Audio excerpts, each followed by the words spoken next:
Oi, gente, graça e paz. Estamos aqui para mais um pequeno estudo da palavra do Senhor. Para quem não me conhece, eu sou o pastor Valmir e nós estamos estudando sobre a mentira. Pequenos estudos toda semana, estamos quase encerrando e hoje nós vamos falar sobre a mentira. Alguns exemplos de homens que caíram neste pecado. Então é bom a gente pensar sempre, refletir nas nossas palavras, nas nossas ações.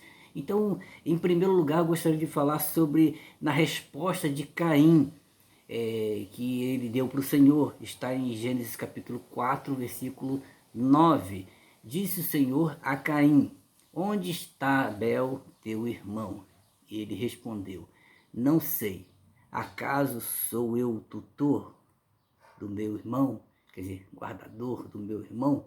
Então ele sabia sim, ele acabava de cometer o primeiro homicídio e ele mentiu para o Senhor para esconder o seu pecado. As consequências foram terríveis, ele foi marcado pelo Senhor, não se pode dizer que tipo de marca foi essa, e ele se tornou um homem fugitivo, andarilho, e até as consequências quanto àquele que o matasse, o ferisse, também Deus iria agir contrário, de uma maneira de penitência também para essa pessoa que fizesse algum mal sobre Caim. Então, o primeiro exemplo deixado aqui, não esgotando todos os assuntos, é o de Caim.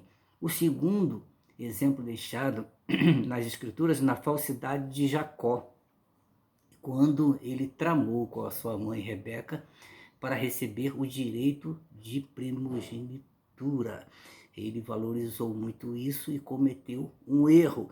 Em Gênesis capítulo 27, versículo 19, respondeu Jacó a seu pai: sou Esaú, teu primogênito. Fiz o que me ordenaste. Levanta-te, pois, assenta-te e come da minha caça para que me abençoe. Esaú, o pai dele pediu para justamente ele caçar e preparar um guisado para ele, um prato, e ele simplesmente para receber o direito de primogenitura, e ele foi, saiu. Quando ele saiu, seu irmão Jacó, já astutamente, planejado com sua mãe, Rebeca foi e preparou a comida, preparou tudo, se vestiu e praticou esse ato de mentira.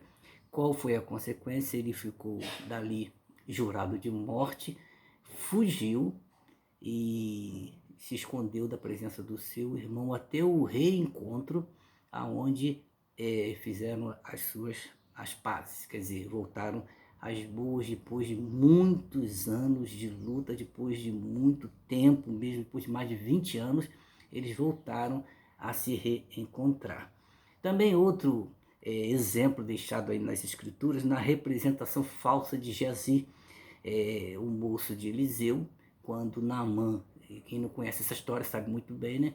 Naamã estava acometido de lepra e uma jovem falou para ele: eu conheço um homem de Deus que ele pode sim te curar. Então ele preparou a carruagem, foi para as terras lá onde estava Eliseu, e Eliseu simplesmente olhou para ele e disse assim: você vai e mergulhe no rio 7 vezes que você vai ficar curado. Ele achou aquilo até desonroso, sair de tão longe, preparar uma comitiva tal para chegar lá, e o homem simplesmente dizer mergulhe no rio, e ele simplesmente obedeceu às ordens, os conselhos dos seus soldados, pessoas que estavam com ele. Custa, já que você veio aqui, custa mergulhar, custa obedecer. E ele foi e ficou curado. E quis com isso presentear Eliseu com bens, prata e muitas coisas, muitos bens materiais. E ele disse não, não queria. O que aconteceu? Todo problema. O seu moço, vendo isso, ele simplesmente quis esses bens para si e ele usou de mentira. Então ele foi falso. Segundo a Reis capítulo 5, versículo de 21 a 27. No versículo de 20 a 27. No 20, olha só o que Geazi ele diz para si mesmo, empenhando a palavra com o Senhor. Ele disse assim: tão certo como vive o Senhor, Se ele tinha um propósito, se ele tinha vontade de conquistar aqueles bens, por que ele não pediu a Eliseu? Por que ele não falou para Eliseu? Poxa, Eliseu, deixa eu pegar alguma coisa. E o Eliseu ia dizer para ele por que ele não queria. Então ele empenhou uma palavra tão certa como vive o Senhor, eu vou fazer isso. Quer dizer, ele já começou empenhando o Senhor num propósito errado do seu coração. Ele mentiu no versículo 21, no versículo 22, quando Naamã pergunta para ele, vai tudo bem? Ele disse, vai tudo bem, meu Senhor manda te dizer. Então, quer dizer, ele mentiu dizendo que Eliseu mandou te dizer. Empenhou a palavra do profeta, coisa que ele não havia falado. Ele mentiu de novo neste versículo 22, quando ele disse, vieram a mim 2 jovens dentre os discípulos dos profetas da região montanhosa de Efraim. Na verdade, esses jovens não estavam lá a pedido de bens, precisando, não. Simplesmente ele chamou esses homens para ajudar a carregar, e foi mais uma mentira. Também mentiu lá no versículo 25, quando Eliseu pergunta onde ele estava, se ele tinha saído. Ele disse assim, teu servo não foi a parte alguma. Então, por obter esses bens, né, ele cometeu aí 3 mentiras e empenhou o nome do Senhor num propósito errado. Consequência, no versículo 27 de 2 Reis, capítulo 5, diz assim, portanto, a lepra de Naamã se apegará a ti e a tua descendência para sempre. Então saiu diante dele leproso, branco como a neve. Quer dizer, o fato foi imediato, a consequência do seu pecado da mentira foi algo tremendo, ele não havia necessidade daquilo ali. E em quarto lugar, na trama de Ananias e Safira, que é um fato terrível, aonde simplesmente pela querer mostrar-se iguais aos outros que doavam o que tinham, eles tramaram vender sua propriedade e reter um preço e para impressionar. Isso eles mentiram. Então,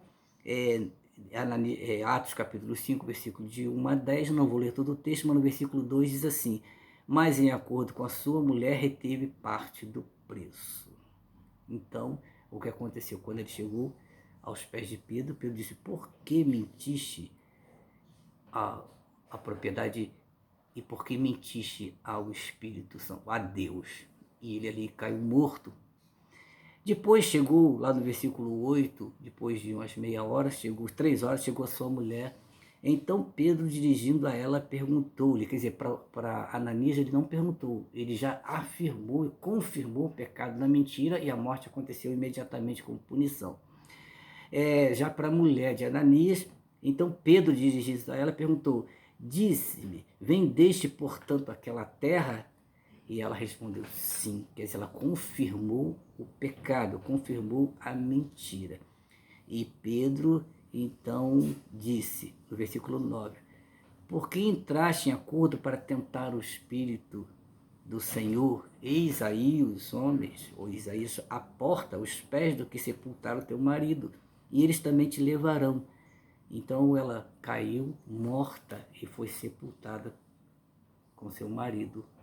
O pecado da mentira. Então temos esses exemplos, tem muitos outros, mas só separamos aqui 4 exemplos, que eu tirei inclusive até do dicionário bíblico, esses exemplos, e eu estou comentando aqui para nós a mentira, alguns exemplos de homens que caíram neste pecado. Então eu gostaria de deixar para nós pensarmos nesse pequeno estudo de hoje, não minta para o Senhor, como Caim. Às vezes, mas é possível mentir? É possível tentar. Ninguém engana Deus. Deus conhece todas as coisas. Então, às vezes quando nós vamos orar, às vezes bate no nosso interior aquela vontade de confessar, falar por Senhor certas coisas, e nós escondemos. E simplesmente nós não queremos falar. ou maquiamos com outras palavras para Deus aquilo que era necessário nós contarmos a verdade. Às vezes sim, nós tentamos mentir para o Senhor. Ou às vezes como Deus levanta alguém para falar algo para a gente e, a gente simplesmente diz assim, não, eu não fiz isso. É uma maneira de se proteger, mas está mentindo para o Senhor, mentindo para Deus. Então, não minta para o Senhor, as consequências são danosas. Para pensar ainda, não minta para seus pais para receber algum benefício. Foi o que aconteceu com Jacó, quando ele mentiu, né, para o seu pai, em detrimento de receber a bênção da primogenitura. Na verdade, ele valorizou sim algo que o seu irmão desprezou, trocou por um prato de lentilha. Na verdade, se vemos a história, ele trocou, vendeu os direitos de primogenitura, mas a mentira estava embutida nisso na hora de receber a bênção e com certeza teve consequências danosas. Então não minta para os seus pais em detrimento de receber alguma coisa deles, seja verdadeiro. Também, para pensarmos, não permita que a ganância, as riquezas te levem à mentira e à ruína. O homem, o jovem, o moço de Eliseu estava lá, estava bem, até ele ver com os seus olhos os presentes de Naamã, a riqueza, e seus olhos saltaram para aquela realidade. E o que aconteceu? A ganância, os bens materiais, o levou a mentir e a trazer consequências sérias sobre a sua vida. Então não permita que a ganância ao emprego, a uma posição social, a uma amizade ou alguma coisa venha te tornar um mentiroso, compulsivo e assim você arruine a sua vida. E para encerrar, não deixe que as aparências te levem a ser quem você não é. No início dos estudos sobre a mentira, nós falamos sobre isso. Não deixe que as aparências, foi o caso de Ananias e Safira, todo mundo ofertava, todo mundo impressionava, mas com amor, com carinho, com doação, esperavam que a volta do Senhor seria perto. Eles doavam suas propriedades pelo detrimento de tantas pessoas que passavam necessidade, passavam dificuldade, existia um amor imenso no seu coração, movidos pelo Espírito de Deus. E eles não tinham esse sentimento, eles simplesmente queriam manter as aparências. Então venderam, mentiram e perderam as suas vidas ali, naquele momento, por causa da mentira. Então, eu gostaria de deixar esse estudo da palavra do Senhor para você, a mentira, alguns exemplos de homens que caíram neste pecado. Não caia neste pecado também, vamos vencer. Eu creio que nós podemos vencer, vamos aprender a sermos sinceros, a falarmos a verdade. Que o Senhor possa te abençoar neste dia de uma maneira toda poderosa. Se você gostou, curta, compartilhe e inscreva-se.